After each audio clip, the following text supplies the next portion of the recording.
الحمد لله نحمده ونستعينه ونستغفره ونؤمن به ونتوكل عليه ونعوذ بالله من شرور أنفسنا ومن سيئات أعمالنا من يهده الله فلا مضل له ومن يضلله فلا هادي له ونشهد أن لا إله إلا الله وحده لا شريك له ونشهد أن سيدنا وسندنا ونبينا ومولانا محمدا عبده ورسوله أما بعد فقد قال الله تبارك وتعالى في القرآن المجيد والفرقان الحميد أعوذ بالله من الشيطان الرجيم بسم الله الرحمن الرحيم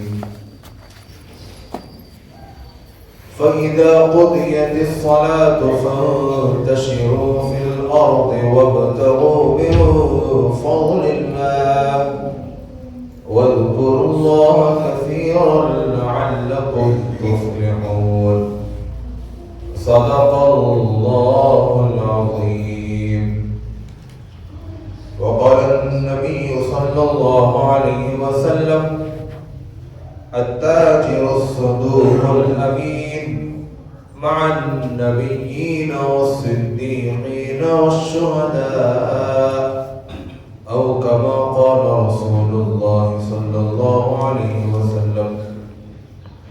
اللهم صل على سيدنا محمد في أول كلامنا وصل على سيدنا محمد في أوسط كلامنا وصل على سيدنا محمد في آخر وكل كلامنا. معزز حاضرین مجلس، برعزیز دوستوں، بزرگوں اور بھائیوں، گزشتہ جمعہ میں نے آپ احباب کے سامنے اسلام میں غربت کا کیا کانسیپٹ ہے اس تعلق سے چند باتیں میں نے آپ احباب کے سامنے عرض کی تھی. اس جمعے میں یہ عرض کرنا ہے کہ اسلام نے اس غربت کا کیا حل بیان فرمایا ہے، اس کا کیا علاج ہے، اور اللہ کے نبی صلی اللہ علیہ وسلم نے اس کے لیے کیا کیا دعائیں ہم لوگوں کو سکھلائی ہیں. اس تعلق سے کچھ باتیں عرض کرنا ہے. سب سے پہلے تو میں آپ کو یہ بتاؤں کہ غربت ایک ایسی چیز ہے جس کی وجہ سے انسان کا ایمان، اس کا فیض، اس کا بلیف، اس کا رہن سہن، معاشرت میں اس کی عزت، اس کا وقار، یہ سب کچھ ختم ہو جاتا ہے، مجروح ہو جاتا ہے. اسی لیے اس غربت کا علاج کرنا بہت ہی ضروری ہے. میں آپ کو بتاؤں، اگر ہم اپنے معاشرے میں، ہمارے اس مسلم معاشرے میں جائزہ لیں، جیسا کہ مسلم اکنامک سچویشن پر لیٹسٹ اسٹڈیز اینڈ سرویز، ان لوگوں نے ہماری اکنامک سچویشن پر غور و فکر کیا، اس کا سروے کیا، اس کی اسٹڈی کی، تو انہوں نے ہم لوگوں کو یہ بتلایا کہ مسلمانوں کا جو اکنامک سچویشن ہے، مسلمانوں کی جو معاشی سطح ہے، مسلمانوں کی معاشرت میں جو گراوٹ ہے، وہ یہ ہے کہ per capita monthly consumption expenditure یعنی کہ ہر مہینہ فی کس ہر بندے کو ہر مہینہ کتنا خرچہ آتا ہے، ہر دن وہ کتنا خرچہ کرتا ہے، اس کا دیگر لوگوں کے مقابلے میں اگر موازنہ کیا جائے تب تو پھر مسلمان 12% کم ہے۔ مثال کے طور پر عام ایک ہندوستانی روزانہ اگر 100 روپے خرچ کر رہا ہے تو مسلمان صرف 88 روپیز 88 روپے وہ روزانہ خرچ کر رہا ہے اپنی ذات پر۔ تو یہ 12% گراوٹ ہم مسلمانوں کے اندر موجود ہے۔ اسی طرح اگر ہم پرماننٹ جابز کے بارے میں اگر ہم غور و فکر کریں، دیکھیں، چاہے وہ گورنمنٹ جابز ہو چاہے وہ پرائیویٹ جابز ہو، اس میں اگر ہم دیکھیں تو عام لوگوں کے مقابلے میں مسلمان صرف 15% ہیں جن کے پاس پرماننٹ جابز ہیں، لیکن دیگر جو لوگ ہیں، دیگر جو ہندوستانی شہری ہیں، ان کے پاس 24% پرماننٹ جابز ہیں، چاہے وہ گورنمنٹ جابز ہو چاہے وہ پرائیویٹ جابز ہو۔ اسی طرح ایوریج منتھلی سیلری اگر ہم دیکھیں مسلمانوں کی، اس کے اندر بھی گراوٹ ہے۔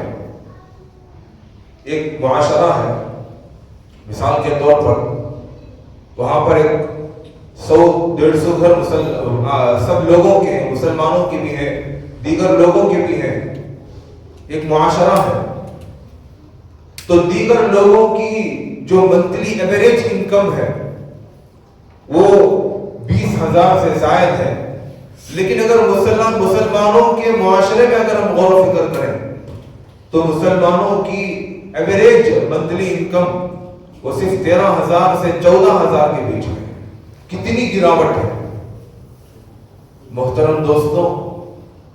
یہ غربت کیوں ہے؟ ہمارے پاس پرماننٹ جابز کیوں نہیں ہے؟ ہماری منتھلی ایوریج سیلری کم کیوں ہے؟ پھر ہمارا فی کس پر کیپٹا کنزمپشن ایکسپینڈیچر وہ کم کیوں ہے؟ اس کے اندر گراوٹ کیوں ہے؟ یہ تمام چیزوں پر اگر ہم غور و فکر کریں، ہماری کمیوں میں اگر ہم دیکھیں تو سب سے پہلی کمی جو ہمارے اندر پائی جاتی ہے وہ ہے محنت سے جی چرانا۔ حرکت کرنے کو، عمل کرنے کو، کام کرنے کو ہم مسلمان پسند نہیں کرتے، جبکہ اگر ہم اس کائنات میں غور و فکر کریں تو اللہ تبارک و تعالی اپنے اس کارخانے میں، اپنے اس قدرت کے اس کارخانے میں تمام چیزوں کو حرکت میں لگا دیا۔ ہر چیز اس دنیا کے اندر ہمارے لیے حرکت میں ہے۔ سورج ہمارے لیے حرکت میں ہے، وہ صبح کے وقت طلوع ہوتا ہے، شام کو وہ غروب ہو جاتا ہے۔ بادلوں کو اللہ تبارک و تعالیٰ نے ہمارے لیے کام پر لگا دیا، جہاں ضرورت ہو وہاں پر برسنا ہے وہ برسیں گے۔ ہواؤں کو اللہ تبارک و تعالیٰ نے ہمارے لیے کام پر لگا دیا، وہ حرکت کر رہے ہیں۔ درختوں کو اللہ تبارک و تعالیٰ نے ہمارے لیے کام پر لگا دیا، وہ ہمارے لیے حرکت کر رہے ہیں، کاربن ڈائی آکسائڈ کو لے رہے ہیں، آکسیجن کو وہ چھوڑ رہے ہیں۔ ہر چیز نیچر کے اندر موجود ہر چیز وہ ہمارے لیے، انسان کے لیے وہ حرکت کر رہی ہے۔ لیکن ایک انسان وہ ہے جو اپنے آپ کو حرکت دینا، اپنے آپ کو کام میں لگانا، اپنے آپ کو عمل میں لگانا وہ پسند نہیں کرتا۔ یہ سب سے بڑی کمی ہم لوگوں کے اندر ہے۔ انسان کو چاہیے کہ وہ حرکت کرے، وہ عمل کرے، محنت کرے، کوشش کرے۔ حرکت کے بغیر، محنت کے بغیر، کچھ عمل کے بغیر اللہ تبارک و تعالی ہمارے احوال کو درست نہیں کرتا۔ قرآن مجید کی آیت ہے، ان اللہ لا یغیر ما بقوم حتی یغیروا ما بانفسہم۔ یہاں پر اللہ تبارک و تعالیٰ نے قوم کا تذکرہ کیا، اور قوم جو بنتی ہے وہ فرد، ایک ایک فرد کو جوڑ کر، ایک ایک فرد کے جڑنے سے قوم بنتی ہے۔ تو لہذا ہر فرد کو بدلنا ہوگا. جب ہم اپنے آپ کو بدلیں گے تو اللہ تبارک و تعالی ہمارے احوال کو بدلے گا. اگر ہم اپنے آپ کو نہیں بدلیں گے, ہم اپنے آپ کو ایسے ہی رکھیں گے, تو اللہ تبارک و تعالی ہمارے احوال کو درست نہیں کرے گا. حرکت اور عمل کے تعلق سے ہمارے اندر, ہمارے ذہنوں میں, ہمارے دماغوں میں کچھ فاسد خیالات, کچھ باطل اوہام, غلط وہم ہمارے دماغوں کے اندر بیٹھے ہوئے ہیں. خاص کر ہم مسلمانوں کے اندر یہ فاسد خیالات بہت زیادہ پائے جاتے ہیں. مثال کے طور پر یہ خیال ہمارے اندر یہ پایا جاتا ہے کہ بھائی ہم لوگوں کو تو اللہ تبارک و تعالیٰ پر بھروسہ کرنا ہے. ہمارا بھروسہ, ہمارا توکل وہ اللہ تبارک و تعالیٰ کی ذات پر ہے. اب اللہ تبارک و تعالیٰ اس توکل کی بنیاد پر ہمیں روزی دے گا. یہ بہت ہی بیکار خیال ہے. حقیقت تو یہ ہے کہ ہم لوگوں نے توکل کی جو قرآنی آیات ہے, توکل کے تعلق سے جو احادیث ہیں, ہم لوگوں نے ان آیات کو نہیں سمجھا. ہم لوگوں نے ان احادیث کو بالکل بھی نہیں سمجھا, جس کی بنیاد پر یہ غلط وہم ہمارے دماغوں میں بیٹھا ہوا ہے. میں آپ کو بتاؤں اس توکل کا مطلب کیا ہے. توکل کا مطلب یہ ہے کہ آدمی اسباب کو اختیار کرے, نتیجے کا بھروسہ اللہ تبارک و تعالیٰ کی ذات پر کرے. اسباب کو اختیار کیے بغیر ڈائریکٹ نتیجے کا توکل اللہ تبارک و تعالیٰ کی ذات سے کرنا, یہی غلط خیال ہے. سمجھانے کے لیے مثال کے طور پر مجھے کھیتی کرنا ہے. کھیتی کے جو اسباب ہیں سب سے پہلے مجھے اسے اختیار کرنا ہے. مثال کے طور پر مجھے زمین کو جو ہے ہموار کرنا ہے, استوار کرنا ہے, ہل چلانا ہے. پھر جو ہے مجھے اس کے اندر بیج کو, دانوں کو اس کے اندر مجھے ڈالنا ہے. پانی کے ذریعے سے اسے مجھے سیراب کرنا ہے, پانی دینا ہے. یہ تمام اسباب اختیار کرنے کے بعد اس کا جو نتیجہ برآمد ہوتا ہے, اس نتیجے کے تعلق سے مجھے اللہ تبارک و تعالیٰ کی ذات پر بھروسہ کرنا ہے. یہ ہے اصل توکل. میں نے کچھ اسباب ہی اختیار نہیں کیے اور ڈائریکٹ میں اللہ تبارک و تعالیٰ سے یہ توکل رکھو کہ اللہ مجھے ڈائریکٹ دے دے گا, تو اس سے بڑا بیوقوف اس دنیا کے اندر نہیں ہے. میں آپ کو بتاؤں, ایک مرتبہ ایک صحابی اللہ کے نبی صلی اللہ علیہ وسلم کے دربار میں حاضر ہوئے. مسجد نبوی میں اونٹ میں آئے. انہوں نے توکل کے معنی کو یہی غلط سمجھا تھا. اونٹ سے اتر کر اپنے اونٹ کو ایسے ہی چھوڑ دیا, کچھ باندھا نہیں. اللہ کی ذات پر بھروسہ کیا کہ اللہ میرے اونٹ کی حفاظت کرے گا. یہ سوچ کر وہ مسجد میں داخل ہونے والے تھے, اللہ کے نبی علیہ السلام نے انہیں پکڑا, روکا اور اس صحابی سے کہا اعقلھا وتوکل. سب سے پہلے تم اونٹنی کو باندھو, رسی سے باندھ دو, تم بعد میں اللہ تبارک و تعالیٰ کی ذات پر بھروسہ کرو, تب جا کر اللہ تبارک و تعالیٰ تمہارے اونٹ کی حفاظت کرے گا. تم نے اونٹ کو بچانے کی کوئی فکر نہیں کی, کوئی سبب اور ذریعہ تم نے اختیار نہیں کیا, اور ڈائریکٹ تم اللہ پر بھروسہ کر رہے ہو. یہ بیوقوفی ہے. محترم دوستوں, اسی طرح میں آپ کو بتاؤں, ایک بزرگ گزرے شقیق بلخی رحمۃ اللہ علیہ, ان کے بارے میں آتا ہے پہلے زمانے میں ایسا ہوتا تھا کہ ایک مخصوص موسم ہوا کرتا تھا. اس موسم میں لوگ جو ہے تجارت کرنے کے لیے اپنے یہاں کی چیزوں کو لے کر دوسرے علاقے کو جاتے, دوسرے ملک میں جاتے اور وہاں جا کر اپنی چیزوں کو فروخت کر کر آتے تھے. جیسا کہ اللہ کے نبی علیہ السلام کے بارے میں آتا ہے کہ آپ علیہ السلام ملک شام کا سفر کرتے تھے. کبھی یمن آپ علیہ السلام تشریف لے گئے تجارت کی غرض سے. تو یہ تجارت کرنے کے لیے لوگ جو ہے اپنے علاقے کے سامان کو لے کر دوسرے علاقے میں جایا کرتے تھے. تو ایسے ہی شقیق بلقی رحمت اللہ علیہ جب وہ تجارت کے لیے سامان لے کر دوسرے علاقے میں جانے لگے تو انہوں نے اپنے دوست جو وہ بھی اللہ والے تھے ابراہیم ابن ادھم رحمت اللہ علیہ ان کے پاس پہنچے, ان سے ملاقات کی کہ پتہ نہیں سفر سے میں واپس آؤں گا بھی نہیں, یا پھر یہ کہ سفر سے واپس آنے میں مجھے کتنے سال لگ جائیں گے. سالوں کا سفر ہوا کرتا تھا, مہینوں کا سفر ہوا کرتا تھا, کتنے دن ہوں گے. یہ سوچ کر جو ہے ملاقات کے لیے تشریف لے گئے. ملاقات کی, اللہ والے بھی تھے, دعا کی درخواست بھی کی, دعا کی درخواست کر کے سفر میں نکل گئے. ابھی چند دن ہی ہوئے تھے, چند دن, چند مہینے بھی نہیں, چند ہی ایام گزرے تھے. شقیق بلقی رحمت اللہ علیہ واپس اپنے علاقے کو آ گئے. مسجد میں نماز پڑھنے کو آئے تو ابراہیم ابن ادھم رحمت اللہ علیہ کی نظر شقیق بلقی رحمت اللہ علیہ کے اوپر پڑی. پریشان ہو گئے کہ بھئی تم تو تجارت کے لیے نکل گئے تھے, واپس کیوں آ گئے؟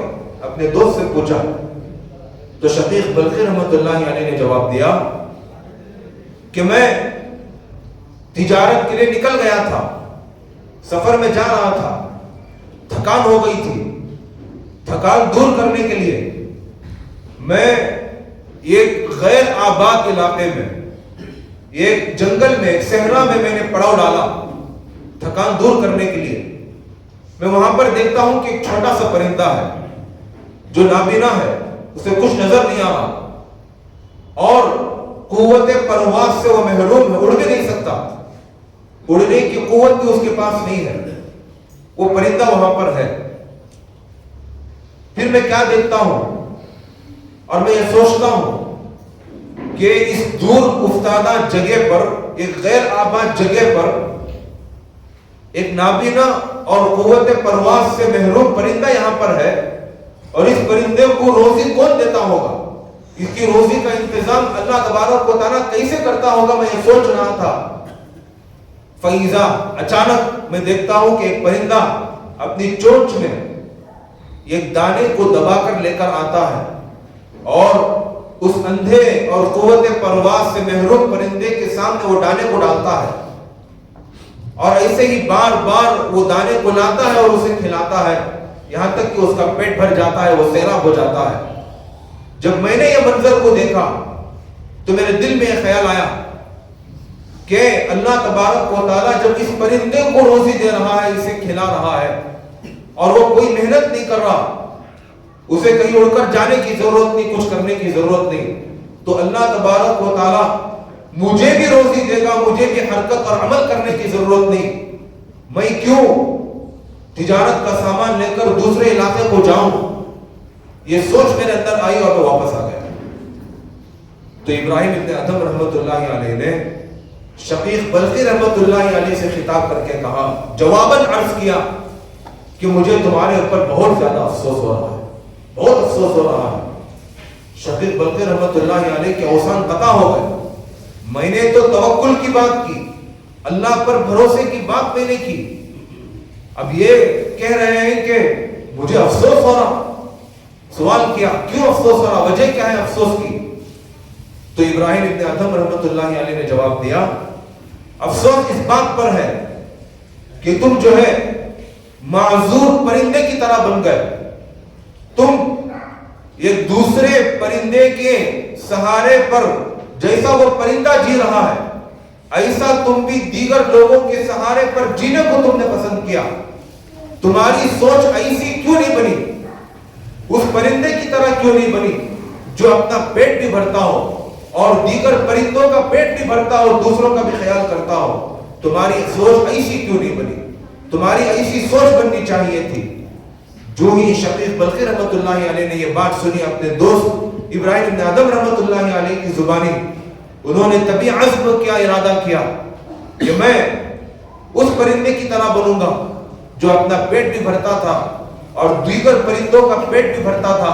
اس پرندے کی طرح بنوں گا, یہ کہہ کر اپنا تجارت کا سامان لیا اور دوبارہ بیچنے کے لیے دوسرے ملک کو نکل گئے. تو محترم دوستوں, توکل کا مطلب یہ نہیں کہ آدمی معذور بن جائے, معذور بن کر ایک جگہ کونے میں بیٹھ جائے, یہ ہرگز بھی توکل کا مطلب نہیں. توکل کا مطلب یہ ہے کہ آدمی اسباب کو اختیار کرے، اسباب کو اختیار کر کر نتیجے کا بھروسہ اللہ تبارک و تعالیٰ کی ذات سے کرے، یہ ہے اصل توکل۔ تو سب سے پہلی کمی ہمارے اندر جو ہے وہ ہے محنت کی کمی، حرکت اور عمل کی کمی۔ یہاں تک کہ آج ہمارے نوجوانوں کا حال یہ ہے، نوجوان تو دور کی بات، اب تو بوڑھوں کا بھی حال یہ ہے کہ وہ رات میں تاخیر سے سوتے ہیں، رات کے 12 بجے، رات کے 2 بجے وہ سونے کے لیے جاتے ہیں، اور جب سونے کے لیے گئے تو ایسا نہیں کہ بھئی بستر پر پڑے اور سو گئے، موبائل چلاتے ہیں۔ اب موبائل چلاتے چلاتے 3-4 گھنٹے تہجد کا وقت ہو جاتا ہے۔ ایسا وقت ہوتا ہے کہ جس وقت میں اللہ تبارک و تعالیٰ پہلے آسمان پر جلوہ افروز ہو کر اللہ تبارک و تعالیٰ اعلان کرتا ہے کوئی رزق مانگنے والا کہ میں اسے رزق دوں۔ اب رزق مانگنے کے وقت آدمی سونے کے لیے جا رہا ہے، اب اس کی غربت کہاں ختم ہوگی، اس کی پاورٹی، اس کی محتاجگی کہاں سے ختم ہوگی کہ جب اللہ تبارک و تعالیٰ اسے رزق تقسیم کرنا چاہا اور تقسیم کرنے کے وقت آدمی آ کر سو رہا ہے، تو ایسے وقت میں اسے روزی کہاں سے ملے گی، اور اس کی محتاجگی اور اس کی پریشانیاں، اس کی تکلیفیں کہاں سے ختم ہوگی۔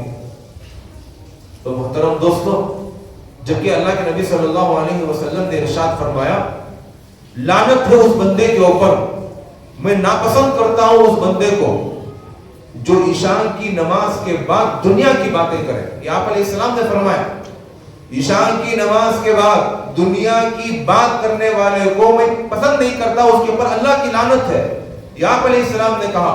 اور ہمارا حال یہ ہے کہ ہم عشاء کی نماز کے بعد محفلیں سجاتے ہیں، دنیا کی باتیں کرنے کی، دنیا کے پروگرامات کرنے کی، ہم لوگ جو محفلیں سجاتے ہیں، ہمارے لیے خیر کہاں سے وجود میں آئے؟ محترم دوستو، یہ کنگیری ہے، اور کنگیری میں ہم مسلمان بہت کم تعداد میں رہتے ہیں، اسی لیے جو ہے یہاں پر وہ ماحول نظر نہیں آتا کہ عشاء کے بعد دنیا کی باتیں کر رہے ہوں، یا چائے کے ٹپری پر، یا پھر یہ کہ ہوٹلوں کے پر ہم مسلمان اکٹھے ہوئے ہوں، ایسا ماحول ہم کو بہت کم نظر آتا ہے۔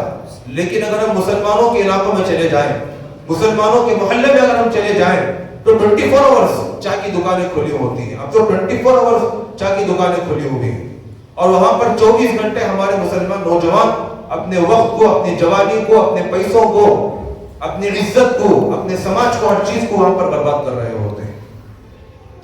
اب ہماری پریشانی ختم ہو تو کہاں ختم ہوگی؟ غربت ختم ہو جائے تو کہاں سے ختم ہوگی؟ تو اس لیے ہم کو چاہیے، اسلام تو کچھ اور تعلیم دیتا ہے، اسلام اور آپ علیہ السلام نے ہم کو تو کچھ اور سکھلایا، اور ہم نے ان تعلیمات کو لینے کے بجائے، اسلامی تعلیمات کو لینے کے بجائے، ہم نے غیروں کی تعلیمات کو اپنایا، غیروں کی معاشرت کو ہم نے اپنایا، اور غیر نے ہماری معاشرت کو اپنایا، غیر نے اسلامی تعلیمات کو اپنایا، اور وہ ترقی کرتے ہوئے آگے نکل گیا، اور ہم غیروں کی تعلیمات کو اپنا کر، غیروں کی معاشرت کو اپنا کر ترقی کرنے کے بجائے تنزلی کے دہانے میں ہم گرتے گئے اور ابھی بھی گر رہے ہیں۔ تو محترم دوستوں، حرکت اور عمل کرنا، محنت کرنا، یہ ہمارے لیے بہت ضروری ہے۔ بغیر محنت کے انسان کامیاب نہیں ہو سکتا، انسان اپنے احوال کو بدل نہیں سکتا۔ اسی لیے صحابہ اکرام محنت کرتے تھے، خشکی اور پھر بری تری دونوں سفر صحابہ اکرام نے کیے۔ اور بعض لوگ یہ بھی کہتے ہیں کہ لو انتم توکلون علی اللہ حق توکلہ، کہ حدیث میں آتا ہے، آپ علیہ السلام نے ارشاد فرمایا کہ اگر تم اللہ تبارک و تعالیٰ کی ذات پر ایسا بھروسہ کرو گے جیسا کہ پرندے بھروسہ کرتے ہیں، کما حق ہو، اگر تم اللہ کی ذات پر توکل کرو گے، لرزقکم کما ترزق الطیر، اللہ تبارک و تعالیٰ تمہیں روزی ایسا دے گا جیسا پرندوں کو روزی دیتا ہے۔ پھر آگے آپ علیہ السلام نے یہ بھی کہا کہ یہ جو پرندے ہوتے ہیں، تغدو خماصا وتروح بطانا، جب صبح کو وہ اپنے گھونسلے سے نکلتے ہیں تو وہ خالی پیٹ ہو کر نکلتے ہیں، جب شام کو اپنے گھونسلے میں آتے ہیں تو اس حال میں آتے ہیں کہ ان کا پیٹ بھرا ہوا ہوتا ہے۔ اس حدیث کو وہ توڑ مروڑ کر پیش کرتے ہیں کہ دیکھو یہاں پر آپ علیہ السلام نے کہا کہ تمہیں کما قوم اللہ کی ذات پر توکل کرنا ہے، توکل کر کے بیٹھ جاؤ تو اللہ تبارک و تعالیٰ جیسے پرندوں کو روزی دے رہا ہے ایسے ہی تم کو بھی روزی دے گا۔ جبکہ یہی حدیث ان کے اس دعوے کی مخالفت میں ہے، وہ اس طور پر کہ آپ علیہ السلام نے آگے یہ بھی کہا تغدو خماصا، یہ جو پرندے ہیں صبح کو جب وہ نکلتے ہیں وہ ایسا نہیں کہ اپنی گھونسلے میں بیٹھ گئے دعا کرتے ہوئے کہ اللہ تو مجھے روزی دے، ایسا نہیں۔ وہ پرندے اپنے گھونسلے سے نکلتے ہیں، چاروں اور گھومتے پھرتے ہیں، روزی کو وہ تلاش کرتے ہیں، رزق کو وہ تلاش کرتے ہیں، اور تلاش کر کے شام کو وہ سیراب ہو کر پیٹ بھر کر واپس اپنے علاقے کو، اپنے گھر کو آتے ہیں۔ تو محترم دوستوں، پرندوں کا توکل بھی یہی ہے کہ وہ اسباب کو اختیار کریں، نتیجے پر اللہ تبارک و تعالیٰ کی ذات سے بھروسہ رکھیں۔ لیکن ہمارا معاملہ الٹا ہے، ہم نہ اسباب کو اختیار کرتے ہیں، اپنے گھر سے نہیں نکلتے، ایسے ہی بیٹھے ہوئے ہوتے ہیں، گپ شپ کرتے رہتے ہیں، ٹائم پاس کرتے رہتے ہیں، اور اللہ سے دعا کرتے ہیں، توکل کرتے ہیں کہ اللہ تو مجھے روزی دے، رزق دے، تو اللہ تبارک و تعالیٰ ہرگز بھی روزی نہیں دے گا۔ حضرت عمر رضی اللہ عنہ کے زمانے میں جمعے کی نماز ختم ہوئی، پھر عمر رضی اللہ عنہ نے دعا کی، قحط سالی کا زمانہ تھا، دعا کی، اور دعا میں عمر رضی اللہ عنہ نے اللہ تبارک و تعالیٰ سے رزق کا مطالبہ کیا۔ اس کے بعد صحابہ اکرام نکل کر چلے گئے، کچھ صحابہ وہیں پر بیٹھے ہوئے تھے۔ عمر رضی اللہ عنہ وہ بھی اپنے گھر کے واپس آئے، دیکھا کہ صحابہ وہیں پر بیٹھے ہوئے ہیں۔ حضرت عمر رضی اللہ عنہ نے ان کے بارے میں معلوم کیا کہ آخر یہ کیوں یہاں پر بیٹھے ہوئے ہیں، انہیں کیا ضرورت ہے؟ تو معلوم ہوا کہ ان صحابہ نے اس مقصد سے یہاں پر بیٹھا ہوا ہے کہ ابھی اللہ سے دعا ہو گئی کہ اللہ تو مجھے رزق دے، اور انہوں نے اللہ کی ذات پر توکل اور بھروسہ کر لیا کہ اب اللہ تبارک و تعالیٰ ہمیں روزی دے گا۔ یہ سوچ کر وہ وہیں پر بیٹھے ہوئے ہیں۔ تو عمر رضی اللہ عنہ گھوڑا لے کر ان صحابہ تک پہنچ گئے انہیں مارنے کے لیے۔ وہ پریشان ہو گئے کہ بھائی یہ گھوڑا لے کر کیوں آ رہے ہیں؟ عمر رضی اللہ عنہ نے اس کے بعد انہیں سمجھایا، فَإِذَا قُضِيَتِ الصَّلَاةُ فَانْتَشِرُوا فِي الْأَرْضِ وَابْتَغُوا مِنْ فَضْلِ اللَّهِ۔ اللہ کہہ رہا ہے جب جمعے کی نماز ہو جائے، دعاؤں سے تم فارغ ہو جاؤ، فَانْتَشِرُوا فِي الْأَرْضِ، زمین میں پھیل جاؤ، چلو پھرو زمین میں، وَابْتَغُوا مِنْ فَضْلِ اللَّهِ، اور اللہ کی روزی کو تم تلاش کرو، حلال رزق کی تم طلب کرو۔ جب اللہ تبارک و تعالیٰ زمین پر چلنے پھرنے کی بات کرتا ہے، اللہ تبارک و تعالیٰ روزی کو تلاش کرنے کا حکم دیتا ہے، تو تم یہاں پر کیوں بیٹھے ہوئے؟ نکل جاؤ یہاں سے۔ تو محترم دوستو، ہم کو بھی چاہیے کہ ہم زمین میں چلے پھریں، سفر کریں، جائیں، رزق کو تلاش کریں، پھر اس کے بعد میں اللہ تبارک و تعالیٰ کی ذات پر بھروسہ کریں تو اللہ تبارک و تعالیٰ وسعتیں اور کشادگیاں اللہ تبارک و تعالیٰ مہیا کرے گا۔ اسی طرح کچھ لوگوں کا یہ خیال ہے کہ اللہ تبارک و تعالیٰ نے ہم کو اس لیے پیدا کیا تاکہ ہم اللہ تبارک و تعالیٰ کی عبادت کر سکیں، صرف اسی لیے ہم کو اللہ تبارک و تعالیٰ نے پیدا کیا۔ یہ بعض لوگوں کی ذہنیت ہے، جبکہ زندگی کا مقصد تو اللہ تبارک و تعالیٰ کی عبادت کرنا ہے۔ اس کا مطلب یہ نہیں کہ آدمی جو ہے اپنے گھر بار کو چھوڑ دے، اپنی بیوی بچوں کو چھوڑ دے، اپنے کام کاج کو چھوڑ دے اور ایک کٹ لے کر وہ مسجد میں آ جائے، کسی جنگل یا صحرا میں چلا جائے اور وہاں تسبیح لے کر بیٹھ جائے، اللہ اللہ کرتے بیٹھ جائے۔ یہ مطلب اس کا ہرگز بھی نہیں ہے۔ اسی کو دفاع کرتے ہوئے آپ علیہ السلام نے سمجھایا، اس آیت کی تفسیر کرتے ہوئے آپ علیہ السلام نے سمجھایا، لا رہبانیت فی الاسلام، اسلام کے اندر اس طرح کی رہبانیت نہیں ہے۔ اسلام کیا سمجھاتا ہے؟ اسلام کیا کہتا ہے؟ اسلام تجارت کرنے کو کہتا ہے، اسلام دستکاری کرنے کو کہتا ہے، اسلام زراعت کرنے کو کہتا ہے، اسلام ملازمت کرنے کو کہتا ہے، اور ہر ایک کی آپ علیہ السلام نے فضیلت بھی بیان کی، سمجھایا مسلمانوں کو کہ کیا کرنا ہے۔ عبادت صرف یہ نہیں کہ آدمی تسبیح پکڑ کر بیٹھ جائے یا پھر نماز پڑھتا رہے یا پھر یہ کہ 24 گھنٹے قرآن کی تلاوت کرتا رہے، صرف یہی عبادت نہیں۔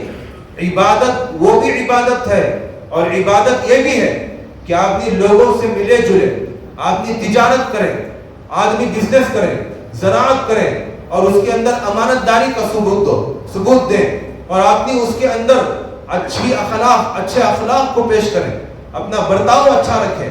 تجارت کرتے ہوئے آدمی اگر ذکر کر رہا ہے تب تو یہ افضل ہے۔ میں آپ کو بتاؤں، ایک مرتبہ امام احمد بن حنبل رحمۃ اللہ علیہ سے ایک شخص نے سوال کیا، حضرت آپ بتائیں کہ آپ کے نزدیک سب سے افضل شخص کون ہے؟ ایک وہ جو تجارت کرتا ہے، امانت دار تاجر ہے، اور دوسرا وہ جو صوفی ہے، ان دونوں میں سے سب سے بہترین شخص کون ہے؟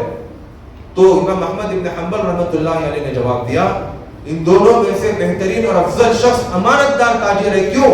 وہ اس لیے کہ امانت دار تاجر وہ ہر دن شیطان کو شکست دیتا ہے۔ وہ اس طور پر جب وہ بزنس کر رہا، تجارت کر رہا، شیطان اسے برگلاتا ہے، دھوکہ دینے پر اسے اکساتا ہے، جھوٹ بولنے پر اکساتا ہے، غدر کرنے پر شیطان اسے اکساتا ہے، لیکن وہ اللہ کو ڈر کر، آپ علیہ السلام کی تعلیمات کو سامنے رکھ کر، شیطان کو شکست دے کر وہ امانت میں خیانت نہیں کرتا، دھوکہ دہی نہیں کرتا، جھوٹ نہیں بولتا۔ لہذا یہ امانت دار تاجر اس صوفی کے مقابلے میں بہت بہتر ہے۔ محترم دوستو، اللہ کے نبی علیہ السلام نے تجارت کرنے کو اکساتے ہوئے صحابہ کرام کو ترغیب دی، التاجر الصدوق الامین مع الانبیاء والصدیقین والشہداء۔ قیامت کے دن تجارت کرنے والا تاجر، اور کیسا تاجر؟ امین، امانت دار ہو، دھوکہ دینے والا نہیں ہو، جھوٹ بولنے والا نہیں ہو، امین ہو، صدوق ہو، سچ بولنے والا تاجر ہو۔ اس تاجر کا حشر اللہ تبارک و تعالیٰ قیامت کے دن نبیوں کے ساتھ کرے گا، صدیقین کے ساتھ اللہ تبارک و تعالیٰ اس کا حشر کرے گا، شہداء کے ساتھ اللہ تبارک و تعالیٰ اس کا حشر کرے گا۔ کتنی بڑی فضیلت آپ علیہ السلام نے تاجر کے تعلق سے بیان فرمائی۔ میں آپ کو بتاؤں، ایک آدمی محنت اور مزدوری کرنے والا ہے، محنت اور مزدوری کرنے والے کے تعلق سے آپ علیہ السلام نے ارشاد فرمایا، وہ آدمی جو محنت اور مزدوری کرتے ہوئے شام کو تھک گیا، پھر شام کو جب وہ واپس اپنے گھر کو لوٹتا ہے تو اللہ تبارک و تعالیٰ اس حال میں اسے لوٹ آتا ہے کہ اس کی مغفرت ہو چکی ہوتی ہے، مغفور لہ، اللہ تبارک و تعالیٰ اسے اس کے گھر لوٹ آتا ہے۔ یہ فضیلتیں آپ علیہ السلام نے تجارت کی، ملازمت کی، زراعت کی آپ علیہ السلام نے بیان فرمائی۔ زراعت کے تعلق سے آپ علیہ السلام نے ارشاد فرمایا، کوئی آدمی کھیتی کرتا ہے، زراعت کرتا ہے، پھر دانے نکل آتے ہیں، اناج نکل آتا ہے، اس اناج میں سے اگر کوئی پرندہ کھا کر چلا گیا، یا انسان اس اناج کو کھاتا ہے، یا جانور اس اناج کو کھاتا ہے، تو اللہ تبارک و تعالیٰ ہر دانے کے بدلے اس تجارت، اس زراعت کرنے والے کو، کھیتی کرنے والے کو اللہ تبارک و تعالیٰ ہر دانے کے بدلے ایک صدقہ کرنے کا ثواب اللہ تبارک و تعالیٰ اسے دیتے ہیں۔ محنت کرنے کو اسلام کے اندر اکسایا گیا، محنت کرنے کو اسلام نے اچھا سمجھا، اور ہمارے اندر یہ بھی ہے کہ ہم جو ہے کام کو دیکھتے ہیں کہ بھئی وہ کام میرے لائق ہے کہ نہیں، یہ کام تو میرے لائق نہیں ہے۔ کوئی کام اسلام کی نگاہ میں حقیر اور فقیر کام نہیں ہے، کوئی کام گرا ہوا کام اسلام کی نگاہ میں نہیں ہے، ہر کام کی وقعت اسلام نے دیا ہوا ہے، ہر کام کو عزت کی نگاہ سے دیکھنے کا حکم اسلام نے دیا۔ میں آپ کو بتاؤں، ایک مرتبہ آپ علیہ السلام نے ایسے ہی فضائل کو بیان کرتے ہوئے یہ ارشاد فرمایا، جتنے انبیاء اس دنیا کے اندر آئے سارے انبیاء نے بکریوں کو چرایا، سارے انبیاء نے بکریوں کو چرایا۔ صحابہ نے پوچھا، اے اللہ کے نبی کیا آپ نے بھی بکریوں کو چرایا؟ تو آپ علیہ السلام نے جواب دیا، ہاں میں نے بھی، جب میں مکہ میں تھا میں نے اپنے 55 کی عمر میں چند پیسوں کے بدلے میں مکے والے سرداروں کی بکریوں کو میں نے چرایا ہوا ہے۔ بخاری شریف کی روایت ہے، کتاب الزکات میں یہ روایت موجود ہے۔ تو محترم دوستو، آپ علیہ السلام نے یہ بھی سمجھا دیا کہ کوئی کام معمولی نہیں ہے، کام جون سا بھی ملے آپ نے کو چاہیے محنت کے ساتھ، لگن کے ساتھ اس کام کو کریں۔